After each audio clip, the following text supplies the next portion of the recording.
All right. Okay, so first and again, this is just a little bit of a review, but I'm going to go over how to load your LaserJet CTB file, right? Which we call pens, or pen weight styles, or something to that effect. You'll hear those terms when we talk about your pens. And just to remind you, your pen file, that will tell AutoCAD, it's like a little file that gives AutoCAD instructions on what thicknesses to print your line weights, right? And it knows what thickness to print your line weights because it can read the color, right? So in AutoCAD, red, yellow, green, they don't mean, and it doesn't mean anything to AutoCAD. AutoCAD just considers those generic colors. And the CTB file that we load in, that is, can be specific to your office that you're working at, that CTB file will tell AutoCAD what those colors mean in thicknesses, okay? So the pen file is a really easy way for you to go back and forth between different standards in AutoCAD. So I'm going to go to my Windows file here. Let's see. We're going to go to this PC. We're going to go to CAD Common, Arch 1310, and then I'm going to go to drawing. No, sorry, I'm going to go back. Let me go back a little. You can go into Arch 1310, but you don't have to. The LaserJet CTB is right here. So question was, hey, where do I put this file when I get it home, right? Well, you can just put it on your computer somewhere, like in your AutoCAD homework folder, and just kind of store it there if you'd like. But really, to use it, right, you want to keep a copy, but to really use it, you're going to load it into AutoCAD, okay? So to load it into AutoCAD, we're going to right-click, and we're going to choose Copy. And then we're going to go to AutoCAD, and it doesn't really matter what file you have open. We're going to go to File. And let me just remind you, if these file menus are not showing up on your AutoCAD at home, which is not uncommon, you're going to use this little drop down, and you're going to choose Show Menu Bar right here, okay? So if your file menus aren't showing, you're going to bring them back with this. And you're going to go to File, Plot Style Manager, and you're going to paste those in here, right? So if I didn't have it in there, I would right-click and paste, and by doing that, I've just loaded my pen files, right? That's it. Now what that does is that allows those pen files, when I do Control P, that allows those pen files to be viewed in here, right? So now I can see laserjet.ctb, all right? Now if I hadn't loaded it, that would not show up. You would just have all of your other AutoCAD generic pen files living in there, okay? So step number 1, load your pen file. To do that, you're going to right-click on the pen file and copy it. You're going to come to AutoCAD, go to File, Plot Style Manager, and you're going to paste it in here. All right, and you'll know that you were successful loading it because when you go to the Print dialog box, it will be available right there. All right, so that's how we're going to load this. Now when we want to plot out of model space, and I'll do this pretty quickly so we can get onto our topic today, for example, I want to plot these 2 trees and I want to plot them to scale, right? You'll hear things like, plot this drawing at the largest scale possible, or plot this on 11 by 17 inch paper at 1/4 inch is equal to a foot, right? In this case, it doesn't really say, it doesn't give you a scale, it just says plot on 11 by 17. So in my mind, that means, whatever scale is going to be appropriate to view these trees best with, we're going to plot at, okay? So I'm going to Control P, or I can type plot, or I can come up here to this print, right, plot, okay? And the first thing I'm going to do, and I'm going to always follow the same kind of way through my plot dialog box, because one thing is really dependent on another in this plot dialog box, meaning if I choose, the 406 Redwood CAD Lab printer, then only the page sizes that, that printer is capable of printing on will show up, right? It won't show me 24 by 36 or any other size because it's not capable of printing those. It doesn't show them, right? So I always want to make sure that I choose my plotter first so that I can use, or I can have available to me the appropriate page sizes that printer is capable of, right? Physical printers are a little different than digital printers like PDF creator, right? PDF creator has really unlimited sizes that you can print because it's a digital file. So, you know, you've got the digital printer, you have the physical printer, but main point is you're going to choose your printer first. So I'm going to choose Adobe PDF for this one. I'm going to choose, because this says plot on 11 by 17, I'm going to choose 11 by 17. And if you get some description that says plot on arch size D, and you're thinking, well, I don't really know what the lettered page size are, right? You can always Google them, right? I go to Google and I type in arch size pages, and it will have them. Oh, there we go, A, B, C, D. Okay. So we're going to do 11 by 17, and again, I follow this, you know, way through my printer dialog box every single time. I'm going to choose a window as my plot area. Window, click, and when window pops up, when I click on window, sorry, I'm bumped out of the plot dialog box, and that's because we need to define, you know, what objects we want to print, right? So I'm going to draw a rectangle around the objects I want to capture. And you'll notice that, right, I just kind of look at it and I think, well, I want to draw a rectangle big enough to encompass everything, so, but not so big that it throws my scale off. I'm going to click, click, and that defined a window.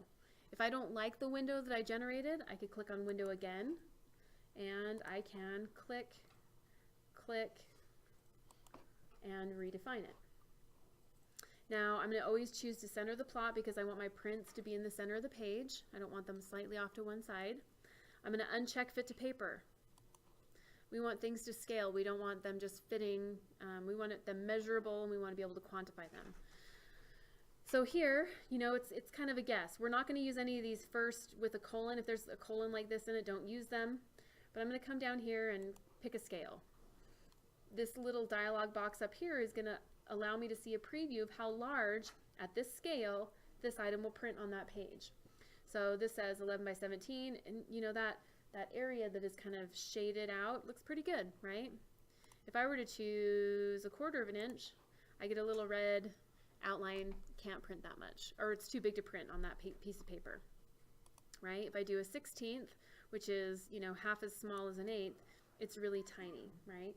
So if I had instructions to print at the largest scale possible, you know, I could print at a 1/16 and it would work and it would be measurable, right? But it's not the largest scale possible. I'm going to choose an 1/8. We want it to be landscape, and then finally we make sure that our LaserJet CTB file is chosen, right? It's kind of a pain in the neck when you get all the way through that dialog box and then realize you haven't loaded your pens, right? All right, I'm going to preview this. Preview, and looks pretty good. I'm going to hit escape, and I want to show you just a couple other things in this plot dialog box now that you know, hopefully know how to use it, right? The first thing I want to show you is apply to layout.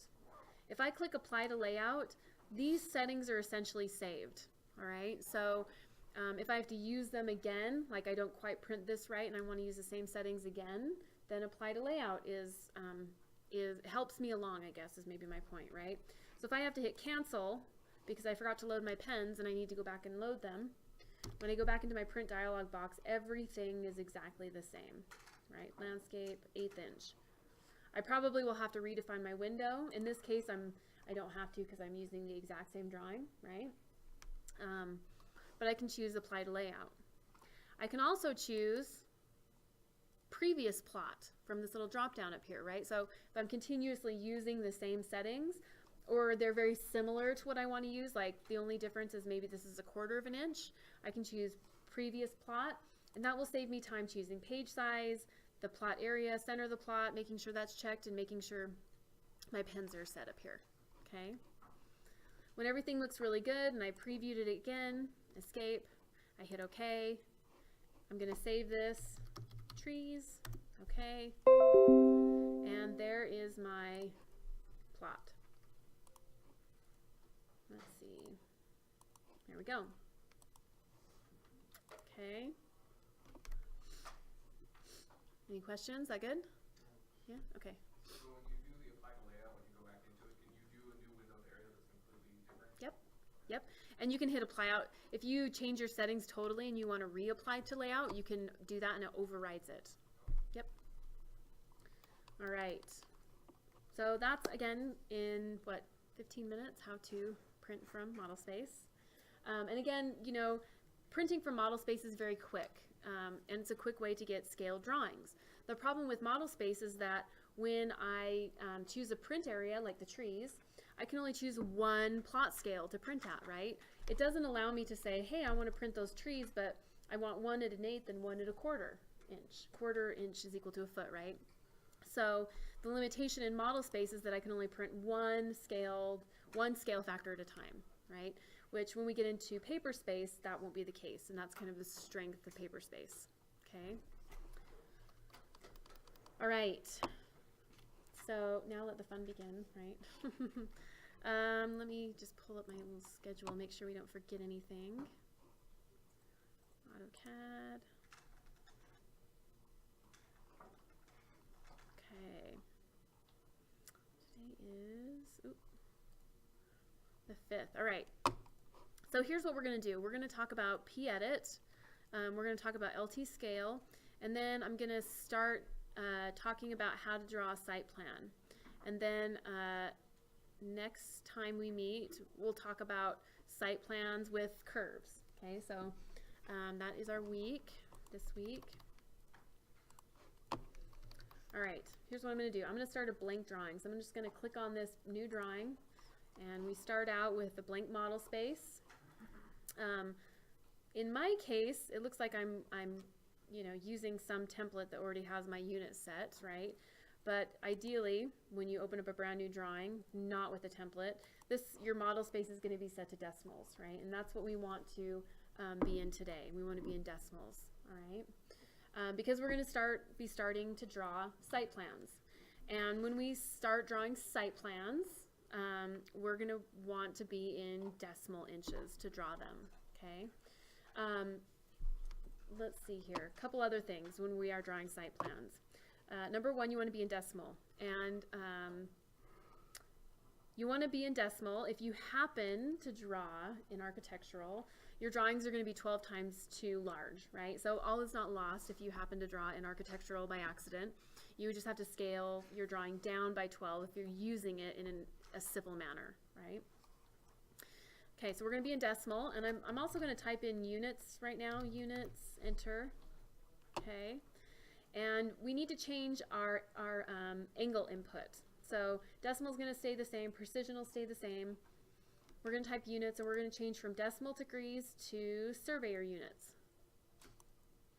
And from surveyor units, we're going to change this to that precision. I don't even know how to call whatever precision that is, right? But that's the precision we want.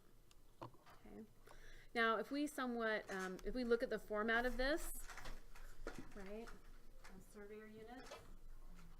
So it's giving us, it's giving us a direction, and then it's giving us.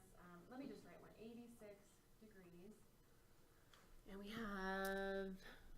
Okay.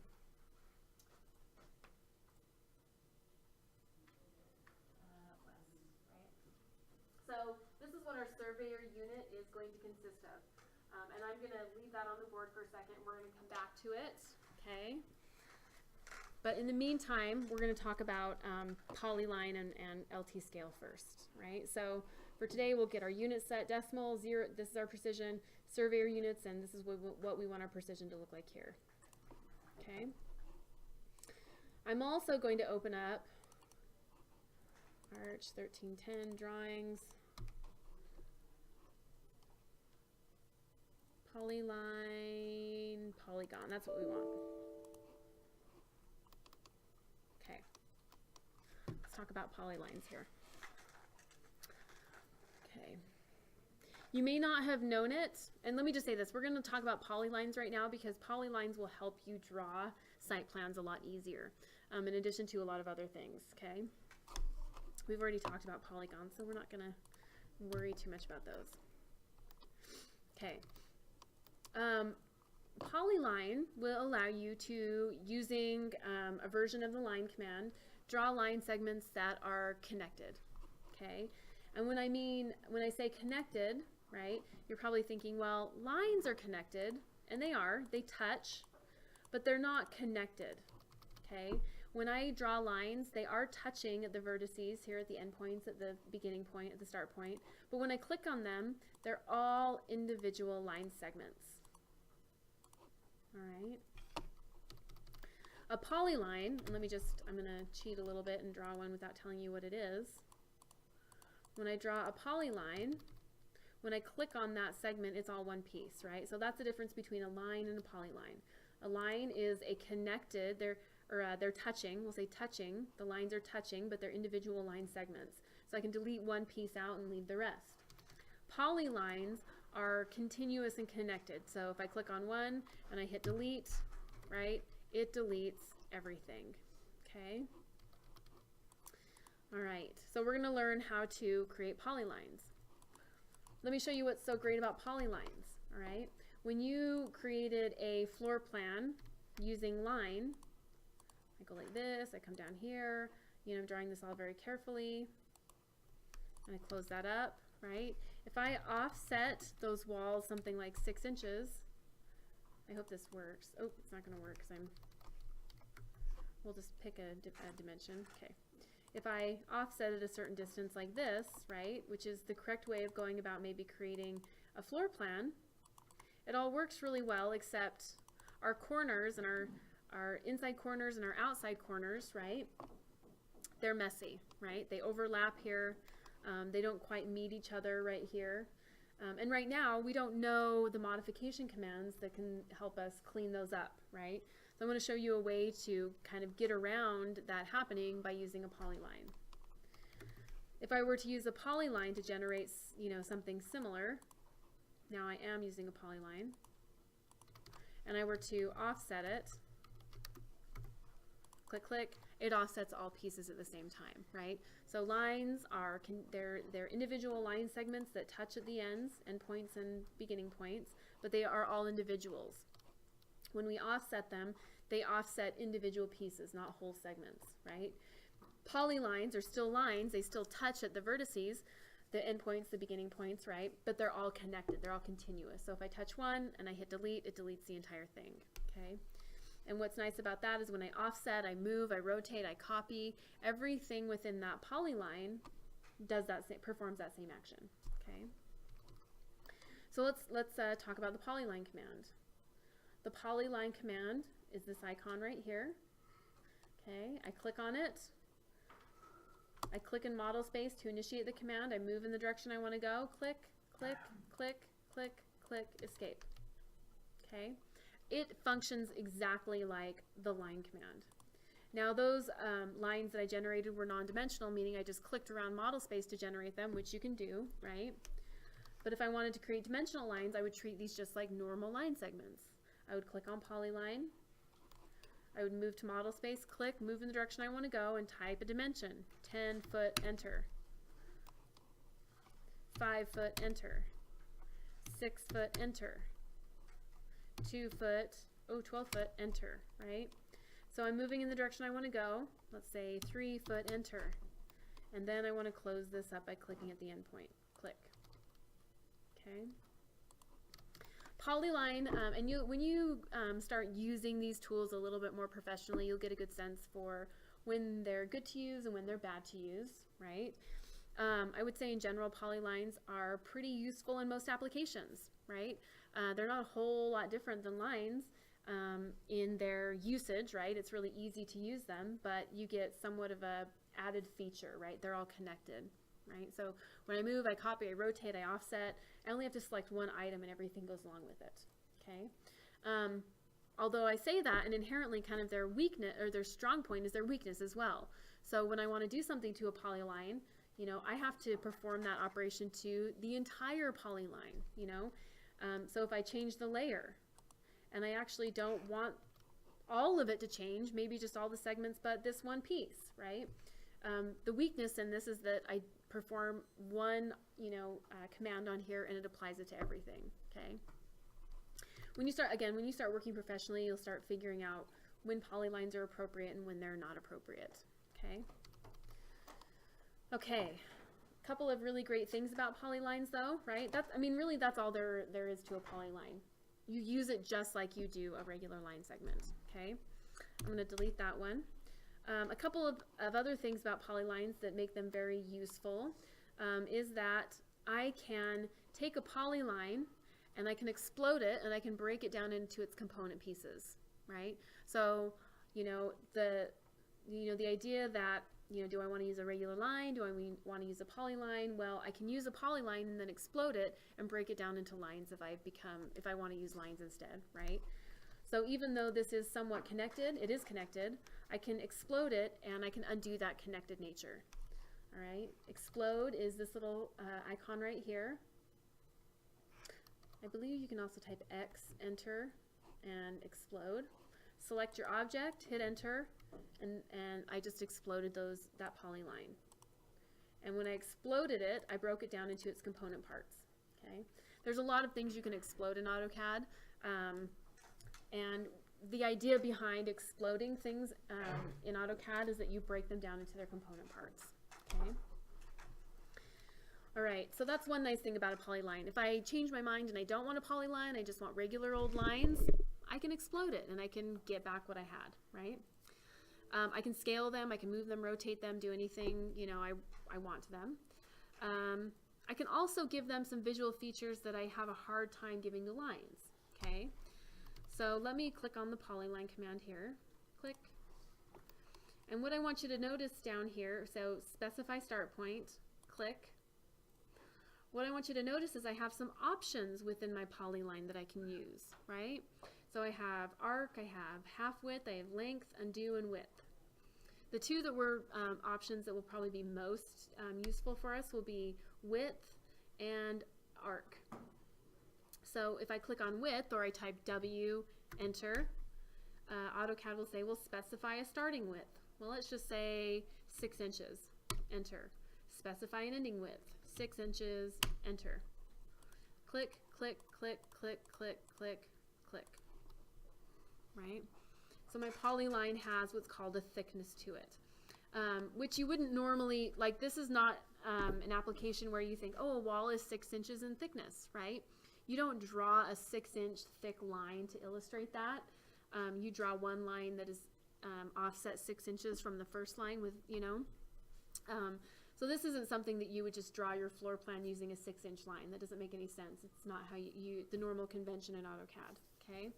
But what this is useful for is graphics, right? So if you need to outline a space on a floor plan to illustrate something for a client, or if you need to add a little bit more of emphasis to some place on a plan, or graphically you want to draw some title lines, or for like titles for your drawings or something. A polyline with a width is really useful for those graphic kind of things, okay, to illustrate things, to draw titles and different things like that with. Okay, again, this is all one piece. If I explode it, if I type X, enter, select my object, hit enter, it explodes it. And when I explode it, it not only gets rid of the width, it also breaks it down into its component parts, which are separate lines. Okay. All right. I also have, if I initiate polyline again, click. I initiate my first point, click. Again, so AutoCAD remembered that I had that width set. By default in AutoCAD, lines have a 0 width associated with them. So if I change this to like 6 inches, right, AutoCAD is going to remember it until I re-input the original thickness of my line. So here, if I wanted to change it back to 0 width, I would type W, enter, and I would just type 0, enter, 0, enter, and it brings me back to my thin lines. Okay. I'm going to hit enter and reinitiate polyline one more time. Click. And I want you to notice we have an arc option. Okay, so I click on arc and immediately I get an arc forming. So click, click, and you can draw long arcs, whatever I need. Okay, I'm going to type L, enter. Now I have a straight line segment. Nice, right? I come back down here, A, enter, I'm back in arc. L, enter, line. A, enter, arc. L, enter, line. Escape. Okay? So you're probably thinking, what is that useful for, right? But it's really useful for tracing things. And you know, at this point in your careers, you're probably thinking, well, what are we going to be tracing, right? And there's actually a lot of things that you end up tracing in AutoCAD. I would say mainly when you are, well, if you have a site plan and you don't have maybe the surveyor units associated with it, but you want to get the general shape, right? You trace it with a note that it's been traced and approximated.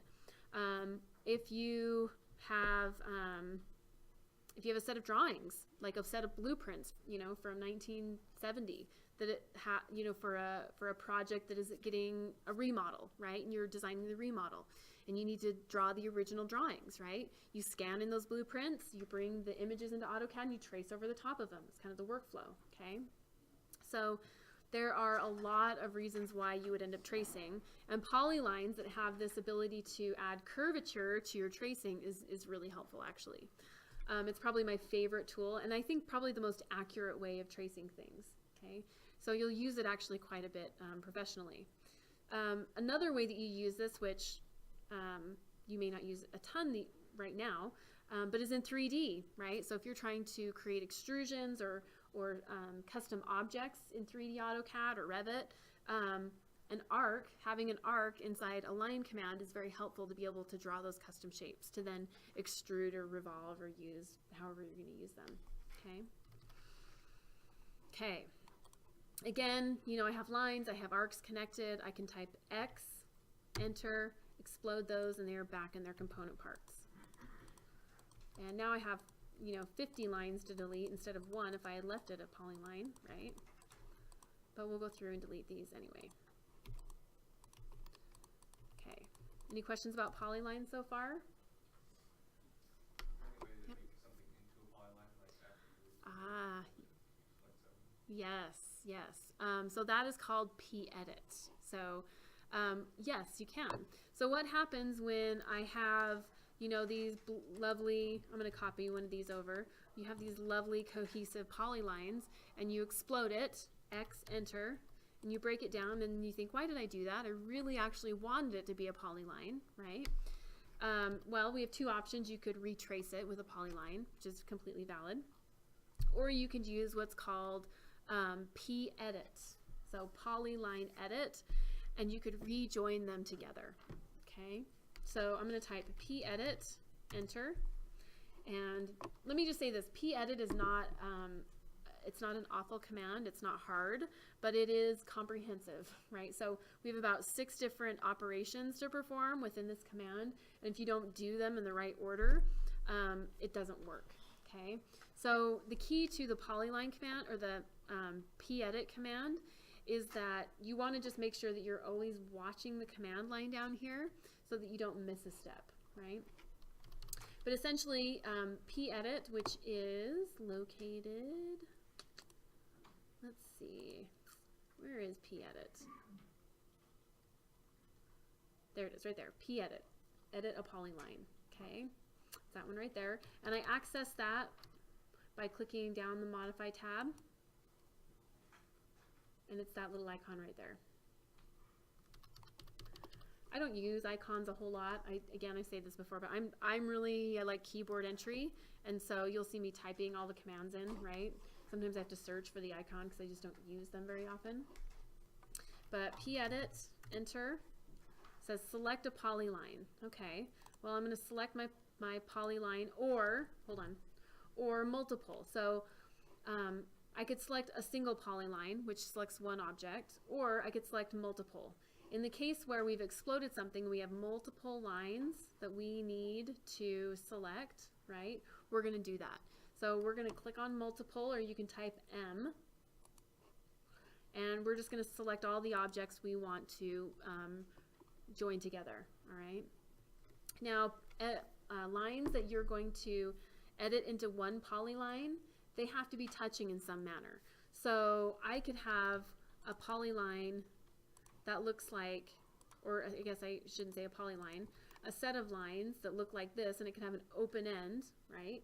Or I could have a set of polylines that are completely closed like that, it doesn't matter. As long as they all have a common edge or common end boundary, then they will join together, okay? If there's a tiny little gap, like, right, something like that, or for whatever reason they're not touching, they won't join together, all right? Let me undo that so they are touching. I'm just going to open this up so you can see. I'm going to type pedit, enter. I'm going to click on multiple. I could also type M, enter. Select your objects. Okay. So I selected my objects. I could have also click, click, click, and picked on them, right? When I'm done selecting, I hit enter. Now down here, this is the don't get lost in the command part. Down here at the command line, it says convert lines, arcs, and splines to a polyline. Yes. Enter an option. We want to join them. J, or you can click J, enter, or you can click on join. Click. Enter a fuzz distance. We're just going to hit enter. Okay. And now, you know, I want to show you a few things here. It says enter another option, like, hey, you can keep going with this command, right? But I don't want to keep going with this command, so I'm going to hit escape at this point. But if you wanted to keep going and add several more segments or do something else, you could keep going. But I know that I was successful in my polyline edit because just above this, it says 5 segments were added to the polyline, right? So you can see that something did happen. And when I click on that object, it is rejoined, okay? I'm going to explode this or actually I'm just going to draw some new lines and we'll rejoin them together. Some advice with regard to polylines. If you are considering using a polyline or think you're going to want a polyline, I think it's best to draw with a polyline first, right? The polyline edit usually works and it usually works great, but there are times when it doesn't work, right? So if you want to use a polyline, just draw the polyline first, right? Don't draw regular lines and then go back and edit them to join together, right? If you want to use lines, there's really no difference between exploding a polyline and a line, so I would say those are kind of on equal ground, right? But there's definitely, if you want a polyline, draw it with a polyline first, okay? All right, so did you have another question? Is there a way to deselect? There is, yes.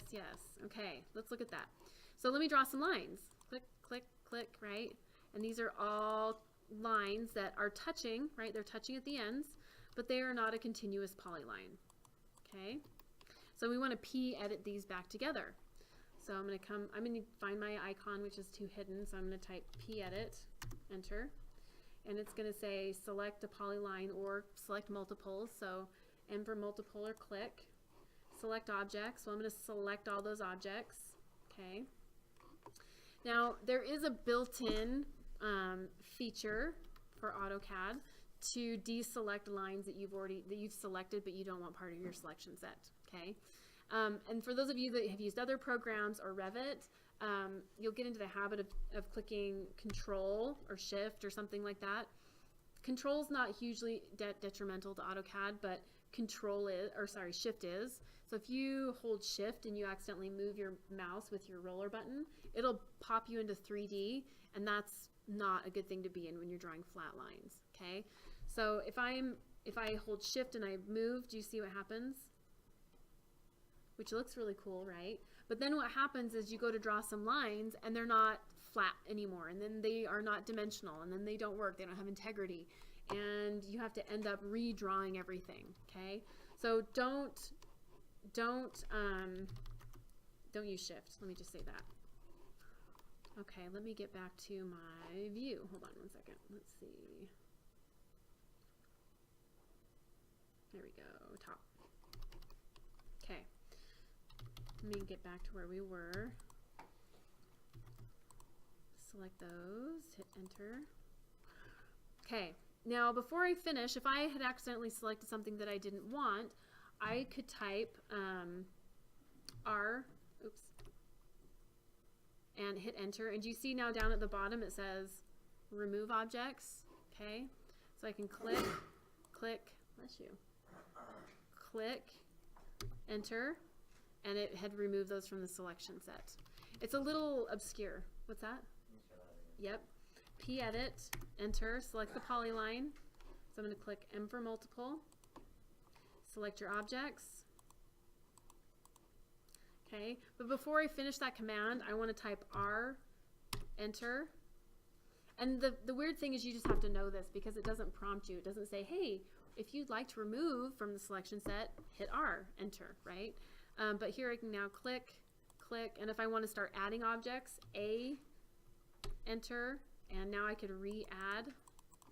R, enter, remove, right? A, ter, add.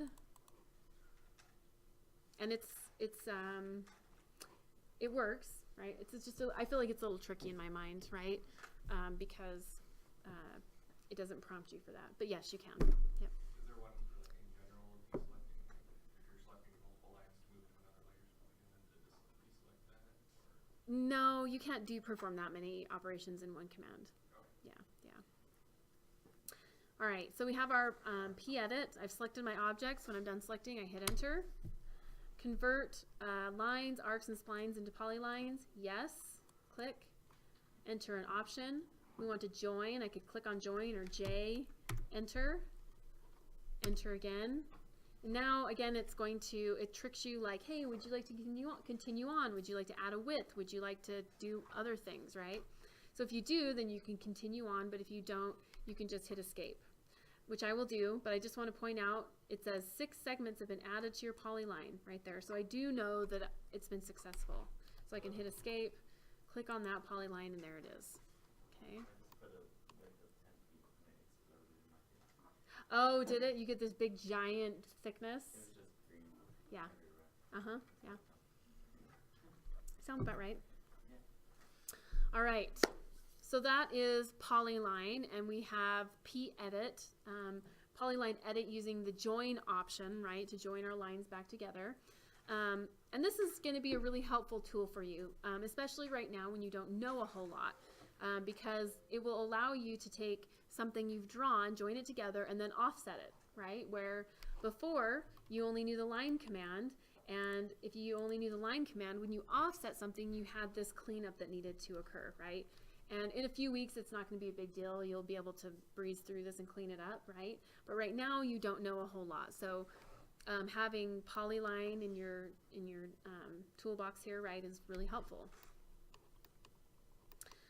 One other thing about polylines, okay? Well, you know what? I think I might save this one. Well, I'll show you, but we won't get ahead of ourselves, but here's one other thing. No, we're not, never mind. Sorry, I'm changing my mind here. We're gonna wait on that one. Polylines will allow you to create kind of this arched radius at the ends of lines, right? So if you're drawing furniture or something that needs to have an arc at the end, they're useful, but we need another command before we can do that, so we're not gonna worry too much about it. One final thing on polylines before we move on. You probably didn't realize it, but you've been drawing polylines for a while now, because things like rectangles and circles, those are inherently polylines, right? They're polygons and polylines, so just recognize that. All right. Any questions on any of that so far? Not bad, right? Okay. All right, so what I'm going to do today is I'm going to introduce the idea of drawing site plans, okay? And then, you know, you'll probably want to try it out, and then when we meet again next time, I'll explain it again and talk about how to create more,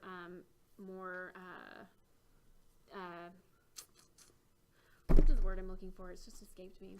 More difficult, more difficult site plans, okay?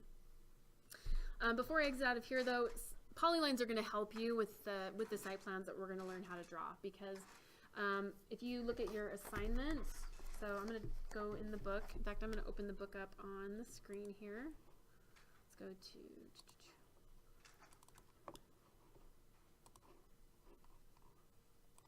Okay.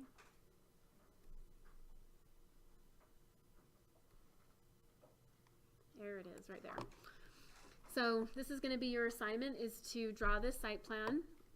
And if you look at it, you're going to have to draw this site plan, right? And then you're going to have to offset it in to get that 20-foot setback, right? And so it'll be really helpful for you to draw this as a polyline so that when you then have to offset it, it offsets cleanly inside, okay? Now, we are drawing site plans, right? And that is definitely something that as a civil engineer you'll do, right? You'll get survey information from your surveyor. They'll give you, you know, here's the boundary, here are the bearings for that boundary, right? And you will draw property lines. As architects, you will also draw property boundaries, right? They won't be formalized, like you're not going to say you're an engineer, right? And that you've surveyed it and verified it and drawn it. But if you are, you know, designing homes or you're doing your own projects and there's a property boundary associated with it, you'll draw an informal site plan, right, for that. So it is helpful for both disciplines to know how to draw a site plan and then how to use it, okay? And I say know how to use it because civil engineers are going to use the site plan slightly different than the architects will, okay? But you both will need to know how to draw them and how to work with them, all right? All right, so I'm going to look at this assignment first before we continue on, okay? And I want to note here that we have a POB, point of beginning, and that is 0, 0 at point 0, 0. And I'm going to look at this and I see I have a surveyor unit here, and I see the surveyor unit indicates a southeast direction, all right? And I want to just kind of make note of something here. Let me go to my AutoCAD drawing here. Okay. In AutoCAD, if we have a coordinate system like this, right, we're going to assume that north is upward, east, right, south, and west. Okay, so that is how our model space is going to be: north, east, south, west. Okay. And I wanted to point that out because this bearing is southeast, right? And if we think of southeast, here's east and here's south, right? This direction is going to be southeast, all right? So if I flip back over to my assignment here and I look at it, if I start here and I draw in the southeastern direction, that line looks like it's going in the right direction, right? And I say that because sometimes these property lines are drawn with the opposite directions in the units, right? Which means I could say this is drawn southeast from here, this direction, but from this point, this direction, it would be northwest, right? So I just want to point that out to you. From here, I see a northeast direction, which looks right. It is going northeast. I change direction here, northwest. Yes, that's going northwest. Now I'm heading southwest, right? Yep, that looks good. And I'm heading downward southeast. Yes. It's a sharp angle, but it is still southeast, okay? So the first thing I'm going to do when I am looking at drawing a site plan is I want to make sure that where I start drawing, that the bearings that are given will make my lines go in the right direction, okay? Because I need to decide if I'm going to draw this way or I'm going to draw this way. All right. It would make sense to draw this as a polyline because I know that I have to offset this 20 feet when I'm done, okay? We'll talk about the dash, you know, I think I might save the dash line talk for next time. I'm going to hopefully just get you drawing site plans today, and we'll talk about how to make sure the dashes actually show up next time. Okay. That's just on the layer, right? It is, but it is, yes. But there's another setting called LT scale that helps the layers along, essentially. Yes. Okay. All right, so I'm going to just flip over to my blank drawing here. I open this up. When you're drawing site plans, you are going to draw them in decimal units, right? We talked about that the first couple of minutes of class. And if I type units and I hit enter, okay, my length is decimal inches here. And my angle is surveyor units, and my precision, this is my precision, okay?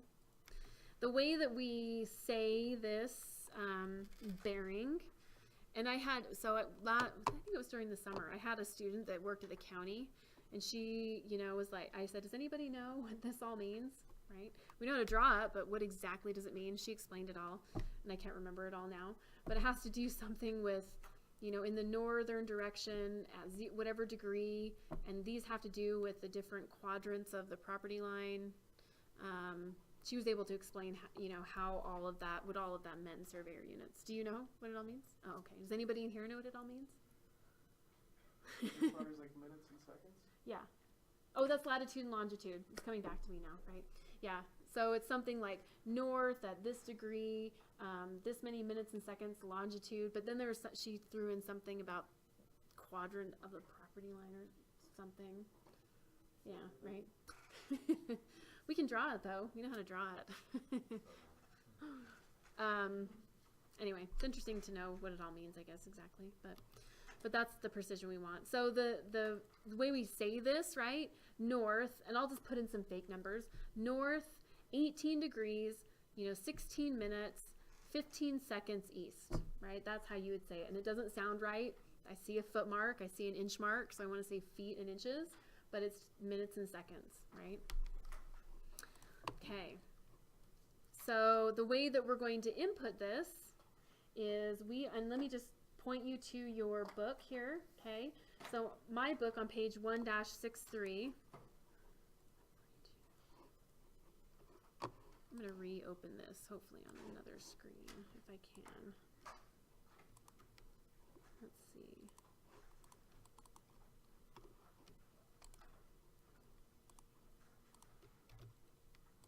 Okay. I want to have both of these up. So 1-63. Here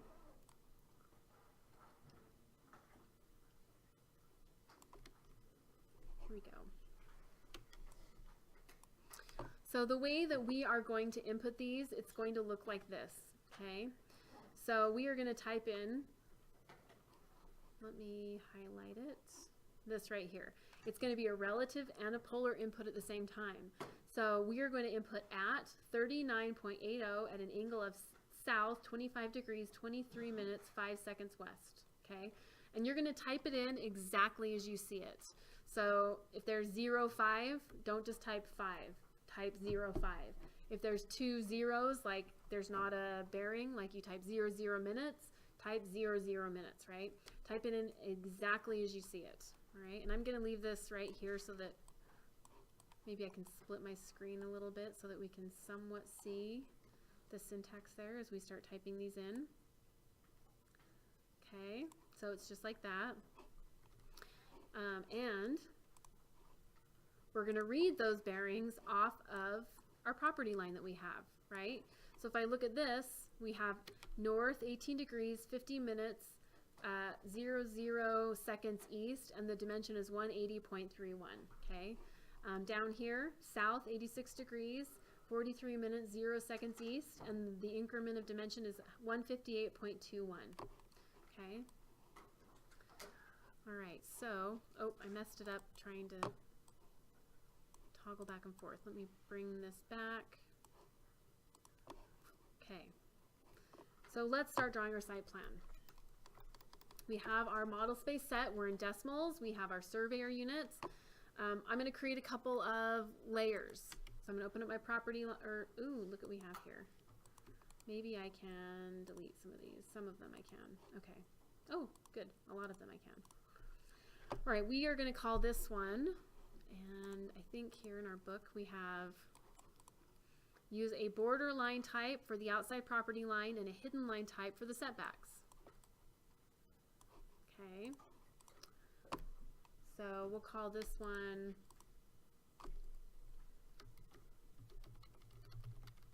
property line. Open, I forgot what they said to use. Let's see, for the outer property line, use a border line type. Okay.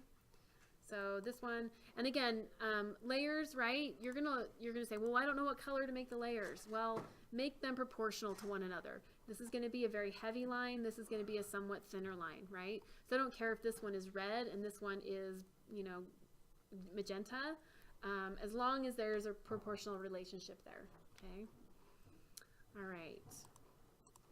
So we'll make this one red.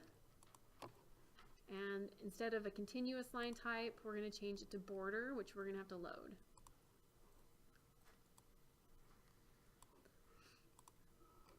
Ooh, thank you.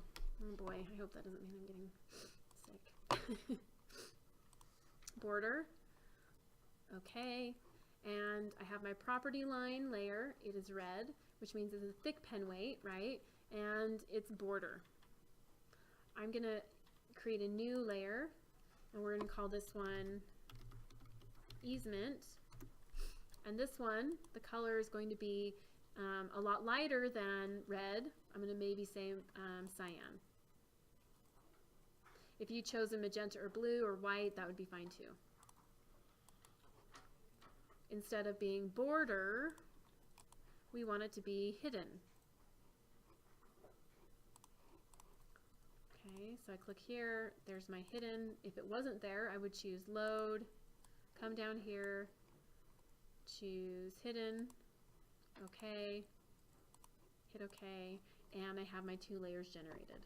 Okay, I'm going to draw the outside boundary first, so I'm going to click on property line and click really fast and make it my current layer. Okay, and close out of my layer dialog box. Okay, so now what I need to do is I need to start drawing these property lines. I'm going to start at point 0, 0, and I'm going to type this in as my bearing / length of my dimension, right? So let's keep that on the screen so we can see it.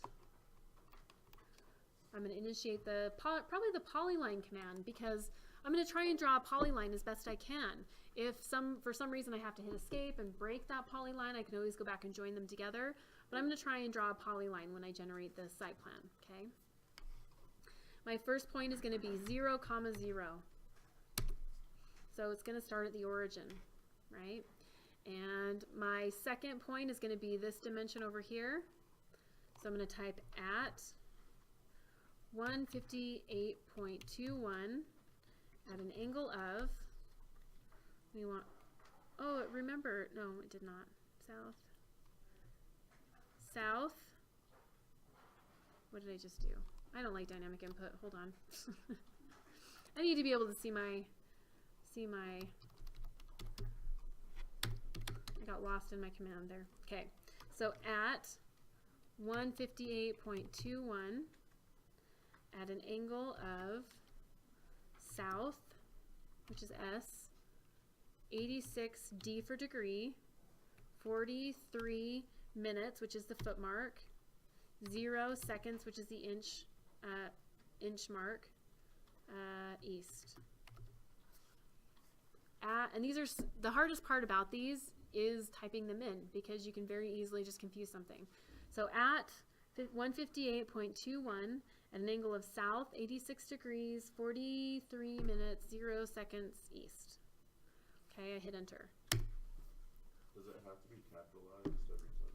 No, I just like to be consistent, right? But no. Okay, so I zoom out a little bit.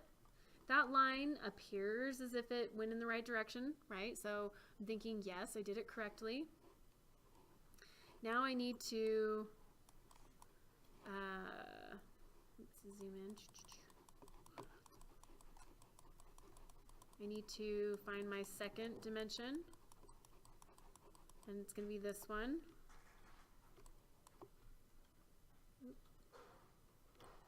North, 18 degrees, 15 minutes, 0 seconds east, 180.31. I'm still using my polyline command. Yep. I think my line to center, my pan won't exit. Your pan won't work. Okay. So you get your line, right? And then it's like stuck all the way over there and you can't get it to work, right? All right. Well, this happens sometimes. And basically what is happening is you need to regenerate your screen, right? AutoCAD is somewhat hit I say this, but AutoCAD doesn't have limits, but it somewhat hit the limit of its view, right? And so what you need to do, and it kills you because you're thinking, I want to stay with my polyline command, right? But you have to hit escape. And you have to type regen, R-E-G-E-N, enter. And then you can zoom extents and it'll bring it back out to where it needs to be. Oh, sweet. There you go. Yep. But now you're like, oh great, now I for sure am gonna have to do a polyline edit, right? But that's okay. So PL polyline enter. I'm going to snap to that last corner, and I'm just going to continue on, okay? So I'm going to type at 180.31 at an angle of north 18 degrees 50 minutes 00 seconds east. And yes, do type 00 because I don't know what would happen if you don't. Right? You can try it. You're a risk taker. Yes, you can try it. I don't like to mess around with people's property boundaries, right? Being the slightest bit off. Okay, looks good. I hit enter. Now, if I'd forgotten the @ symbol, it would probably, you know, end up somewhere weird. Or, you know, if you miss anything really in these increments, something very weird happens. So if it flies off and it doesn't look right, it goes in the wrong direction, it's very short, right? It's not proportional to the first line, you know, you have to redo it. Okay, now I need to find my next increment, which will be this one. Okay, so I'm just going to follow it all the way around, right? So at 185.18 at an angle of north 23 degrees 27, it just doesn't feel right, seconds, minutes, 27 minutes 40 seconds west. 185.18 north 23 degrees 27 minutes 40 seconds west. Enter. So it's starting to take shape. Okay, my next dimension is going to be the sky here, south. We're starting to head, and we are starting to head in the southward direction, right? So I come back over here, and I'm going to type again at 205.00 at an angle of south 50 degrees 23 minutes 15 seconds west. Okay, and we get to the very last segment. It's very, very tempting to come in here and just say snap to the endpoint and click, right? But you know, this is probably one of the most important steps, establishing your property boundary, right? So you know how much land you have to build on, that, you know, you have a lot of things dependent on how much property, what your boundary is. And so good rule of thumb is never, never, never just close something up, right? Always draw every single segment of your property line so that if there's a mistake somewhere, you catch it on paper before they actually start building, right? People make mistakes, it happens all the time, but it's better to catch it, you know, on paper. So we're going to draw this last segment here. Okay, and oop, where did it go? There it is. At 201.36 at an angle of south 4 degrees 24 minutes 48 seconds east.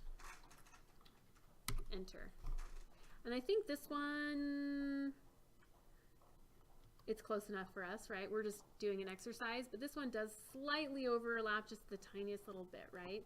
And to be honest, that might even be enough for me to question what's going on and maybe to ask, you know, hey, did you guys know that this is happening? And but in our cases, we're just going to kind of leave it be, right?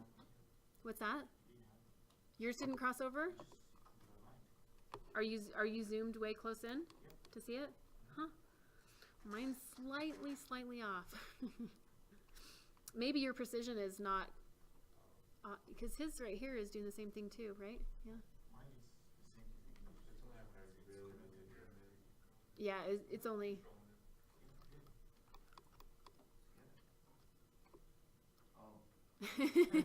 We're all like, yeah, we know it's there. Just keep going. That's okay. All right, so we have our property line here, right? Now, you know, I had to stop for a second, so it's not quite a polyline. So I'm going to use pedit, and I'm going to join it all together into one piece right now. So I type pedit, enter, M for multiple, or I click on multiple, select my objects. When I'm done selecting, I hit enter.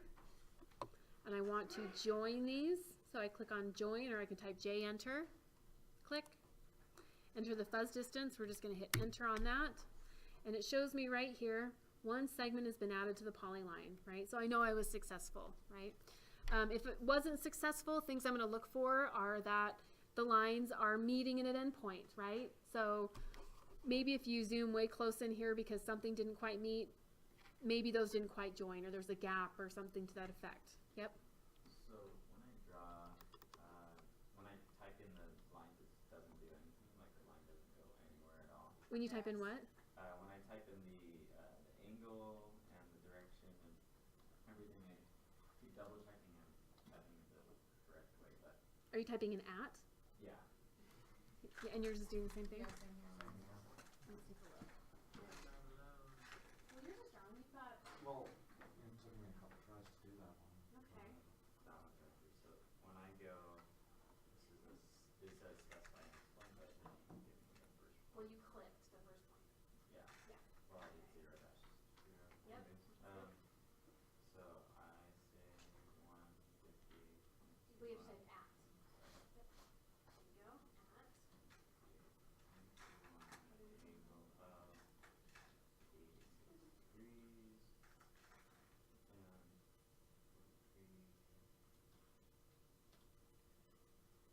150. I know. It's not right, is it? 48 minutes, Seconds. 0 seconds each, and nothing happens. So I don't know if I put it on some strange setting. So,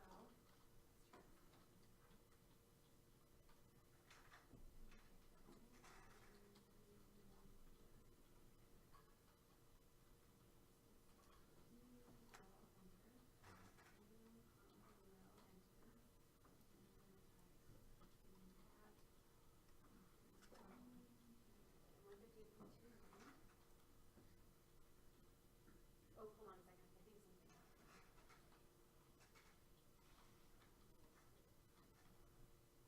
Yeah, there we go.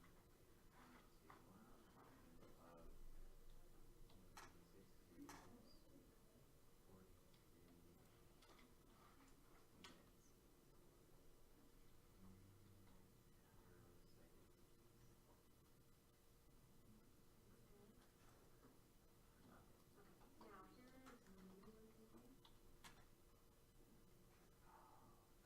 Now, here's maybe what I'm thinking. That's really odd. Okay, so you got your.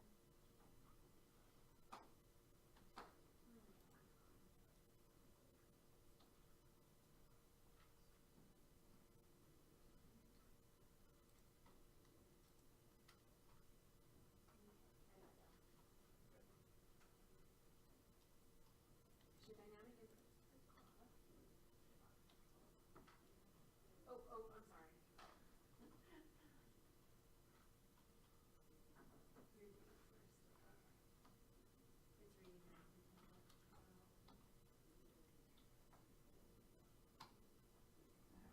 So if I'm not opening the class template domain, which one do you want me to look for? Just a blank one for this one. But I would try and open your class one.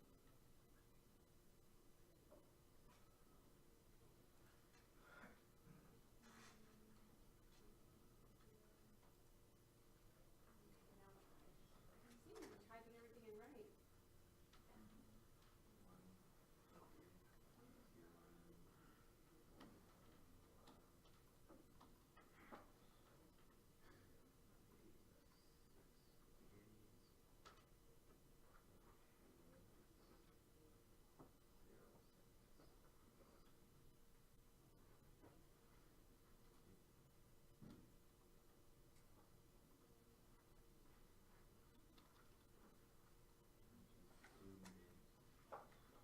That's what I originally was thinking, is that maybe it created the line, but it was so tiny that.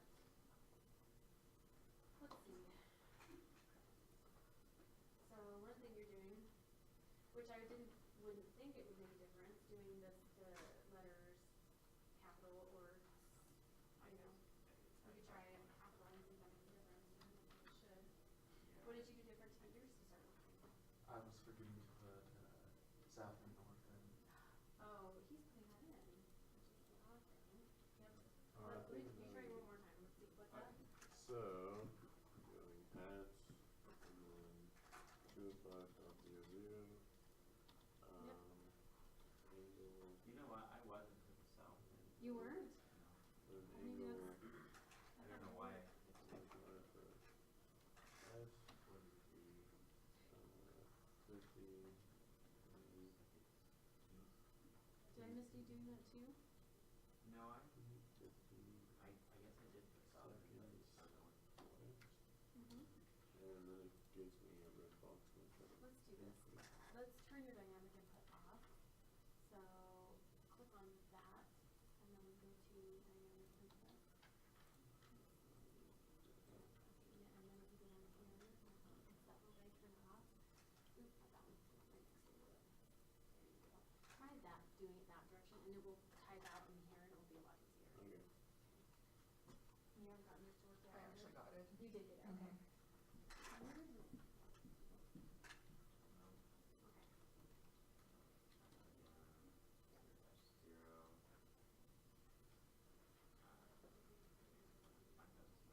Okay. I know, right? At an angle of north, or whatever it is, yeah. South 160.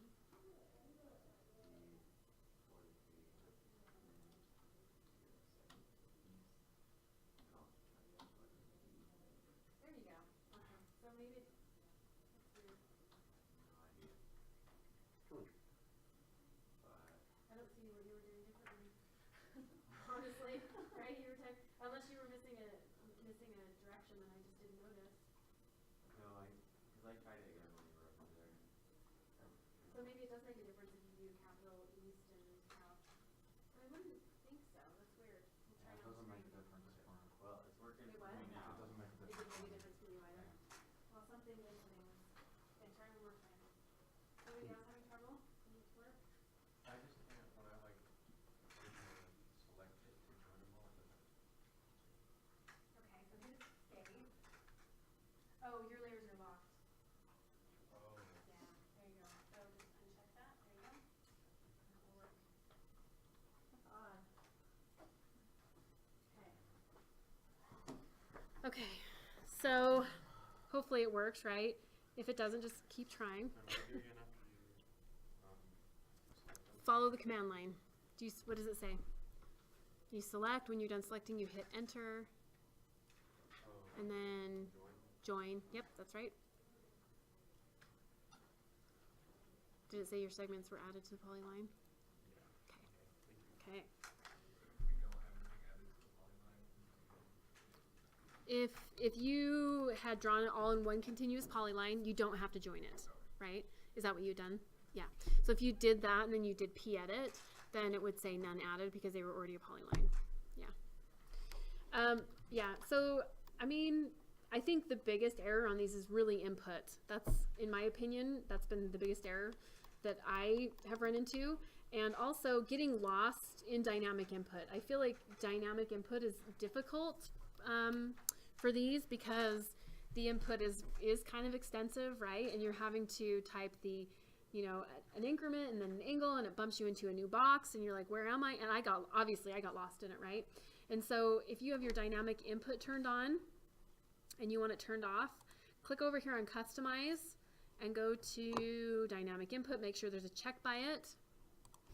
And then if you come over here, this is the dynamic mode, so you can turn it off. And then that way you can just type in your increment, your bearing right here, okay? All right, so everything looks good. We've gotten this far, which I feel like, I feel pretty successful. Yep. On the primary, it gives the, length in feet. Do we need to duplicate that in some sort of way? No, we don't, actually. So this is tricky.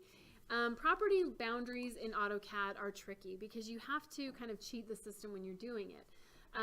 So if you notice on here, right, it says 158.21 feet. Well, we're not drawing in feet, we're drawing in decimal inches, right, which is 12 increments too small, right? So it's kind of tricking you in saying 158.21 feet, right?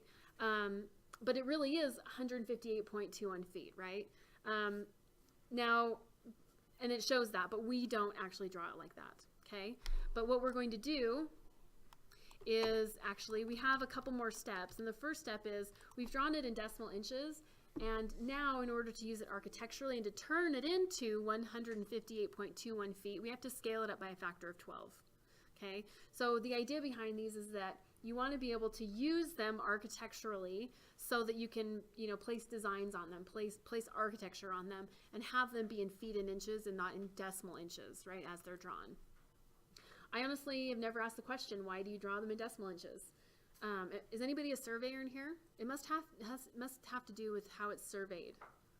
Like the instruments or something must just read, or it's easier to draw it in decimal inches, right? And that's why I assume it's presented in decimal inches, right? So whenever you get if you're an architect, whenever you get a property boundary or a survey from a civil engineer, it will always be scaled down by 12 times, right? Essentially. So in order for you to use it, you have to scale it up by a factor of 12, okay? So we've drawn it correctly using our surveyor units. Now, to make it the size we actually want it, I'm going to scale it up by a factor of 12. Okay, now here's the thing. This is probably the most commonly forgotten thing on an assignment, right? And so I get assignments in and they're drawn perfectly, but you forget to scale it up by a factor of 12, right? Which is kind of the whole point, is to draw this boundary and then scale it up by a factor of 12. So make sure that when you're doing your assignment, which this is the assignment, so we're doing it in class, right? Make sure that you remember to scale it up by 12. Now, the best way that I can think of to remind myself, and this is just kind of me, is I draw a line next to my property boundary here, right? And if that line, it's obviously going to stay the same size, but if it still stays that same size and it's measuring from here to here, I know I haven't scaled my drawing yet, right? So I draw it in there as a reminder. And then when I scale this by a factor of 12, SC, scale, or I come up here to scale, click, I select my objects, enter. I click a base point, which is this bottom point of beginning, click, and I type 12, enter. I can visually now see with that little line right there, I can visually see that I have scaled it up, right?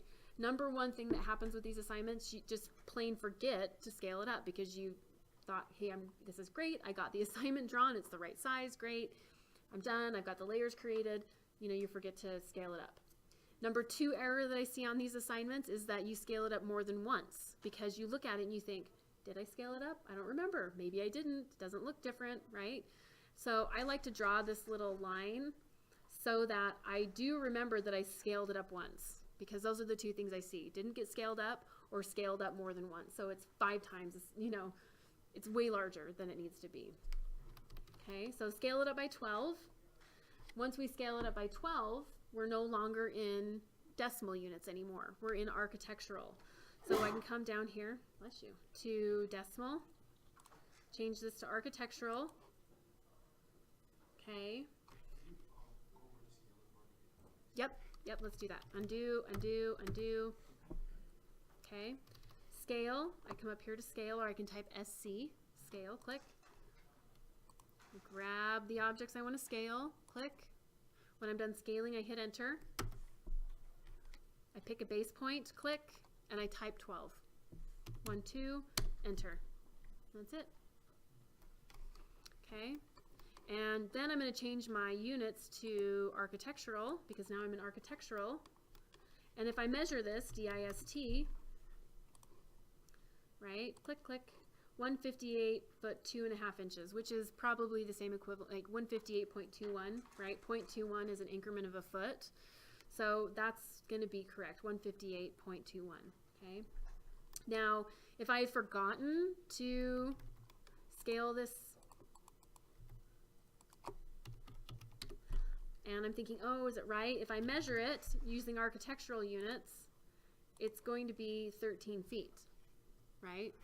So I'm going to scale it up, SC, scale, enter, select my objects, enter, click a base point, click, and type 12, enter.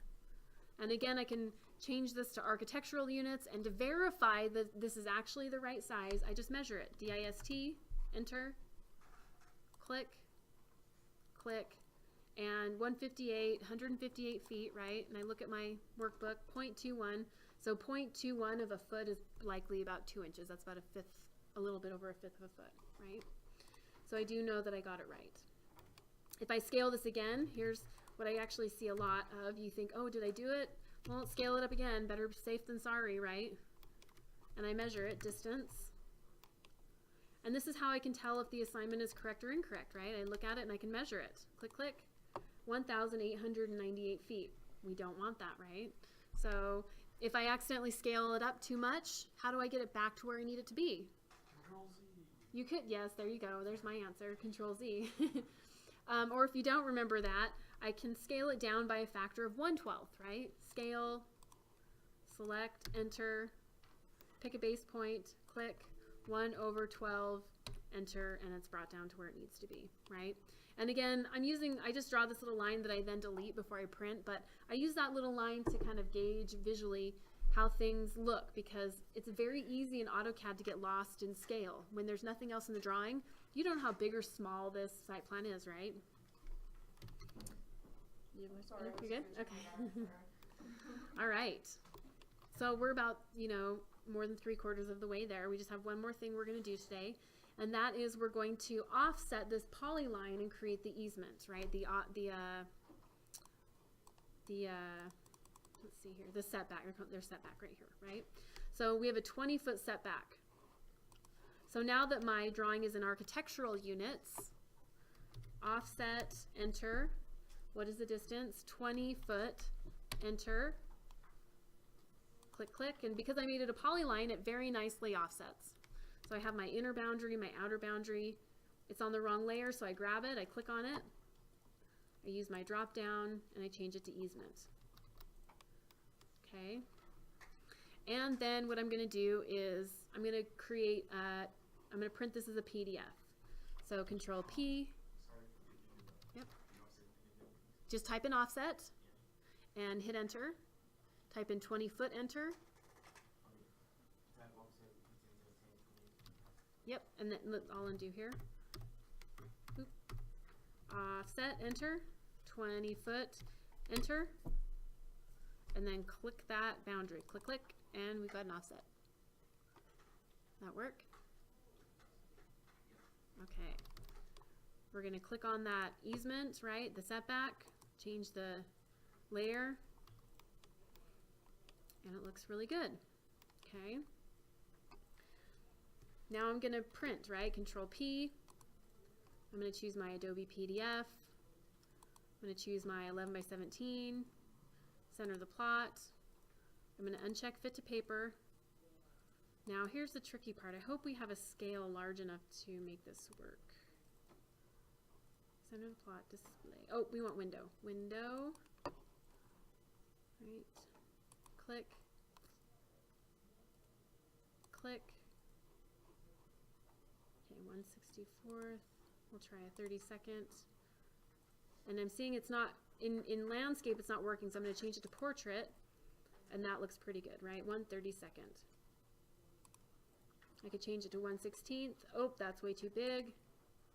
Let's try 1/64. That's pretty tiny, right? So 1/32 it is. Preview. And oh, I forgot my line, so I have to delete my line, but everything looks good except, well, I guess we'll talk about LT scale real quick, but we'll go over it more next time, okay? But the lines aren't dashed, right? So I know I hit escape, and I zoom in, or I look at my layer properties, and it shows hidden, it shows border, so I did the right thing in assigning the line type. This is what confuses people when they're starting AutoCAD, right? They're like, hey, I did all this, why isn't it working right? Because model space is so large, and because you can draw large drawings and small drawings, right, and they don't really have a scale in AutoCAD, the line types can somewhat get off in our big model space, right? And so there is a setting called LT scale, LTSCALE, right? And this will somewhat help AutoCAD scale those line weights in model space, right? Without understanding anything, just know that it helps the dashes appear, right? It's because model space is so big, and AutoCAD has a hard time gauging how big or small those dashes should be in model space. So we have to tell them. We have to tell it, okay? The LT scale for, and I'm going to say this in general, because LT scale is something in AutoCAD that never works. And I hate to say it like that, but it doesn't work very it works, but it's super finicky, okay? So I'm just going to give you the best methods for how to go about it and show you how to fix it if it doesn't work, okay? So the general convention for LT scale, the LT scale setting is half the scale factor, right? So if I have set this scale factor to print at, what did I do, a 16th, is that right? A 32nd? Okay, so 1/16 is 192. So a 32nd would be double that, right? I'm looking at my scale factor chart. Let me just show you how I'm going about this. If I say half the scale factor,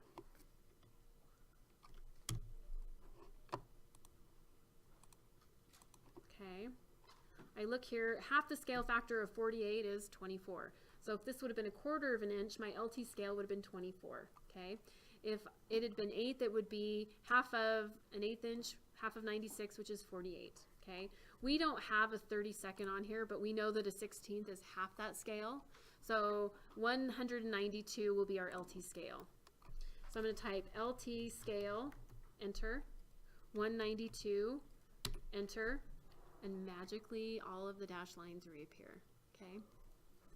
Now here's the thing, generally it works, but I would say like 50% of the time it doesn't work. And so if it doesn't work, the way that I approach LT scale is I first start with half the scale factor, right? 192. If 192 doesn't work, then I go down to 96. If 96 doesn't work, I go down to 48. So I incrementally do half, you know, half the scale factor, half that again, until I get to where that'll function, right? LT scale isn't something that's going to mess up AutoCAD. It's not going to change your actual drawing geometry. It's just a setting that allows you to view model space differently, okay? It's not changing the scale. It's not altering the line type. It's not altering the layer. It's not changing the scale of the drawing. It's just allowing you to view your drawing differently, all right? So feel free to change it from one to the next, to the next, to the next. It doesn't scale a scaled drawing. So if I change it to 48, then I change it to 24, it doesn't scale a scaled item. So it's as if I am, you know, just starting fresh every single time, okay? So if your lines don't appear dashed, change the scale, the LT scale, to half the scale factor. Control P. I'm gonna go to previous plot because I'd set it up the way I wanted it. 11 by 17, window, center of the plot, 1/32, right? Portrait, preview.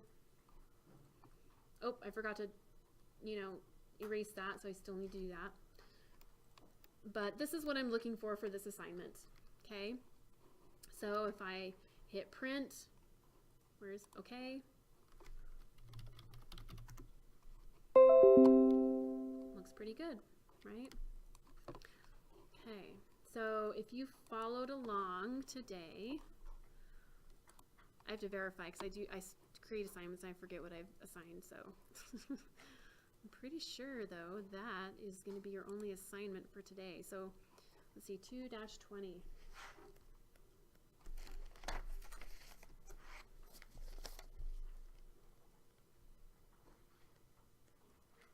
Yes. Okay. Let me just publish this real quick. Publish. There you go. All right. So your assignment for today was to draw that site plan that we just drew in class.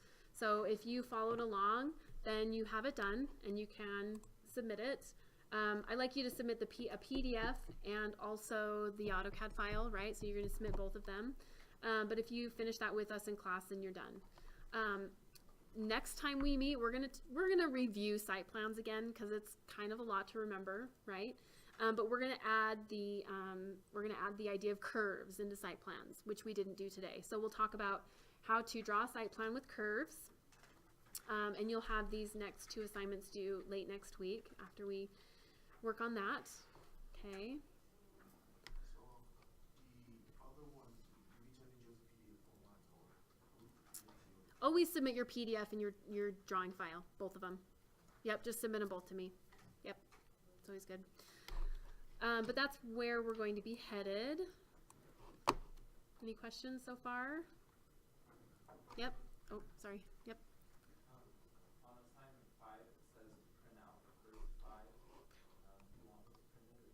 No, just like I think we just said it in class. Just send PDFs. That's fine. Yep. You guys understand that if you hit Control P on a PDF, it pops out a piece of paper, right? Hopefully. Well, if you don't, it does, right? So if you create a PDF and then you just hit Control P on the PDF, it will print out a piece of paper, right? So I don't feel like we need to print out 50 pages of paper. You know, I think a PDF's fine. Yeah. Things to remember on this assignment if you didn't complete it in class, right? Make sure you create, when you create the site plan that you scale it up. Make sure you draw it in decimal. Once you scale it up, change it to architectural, okay? Make sure that you create your layers and you assign a line weight that is, you know, has a pattern, like a dashed pattern. And the LT scale will make it dashed again if it's not, right? So we will continue on with this next time. On Canvas it says no name, no credit. That's when we printed physically. Okay. Sorry, I'll take that off. When I had 150 prints to grade, if your name wasn't on it, you were in big trouble.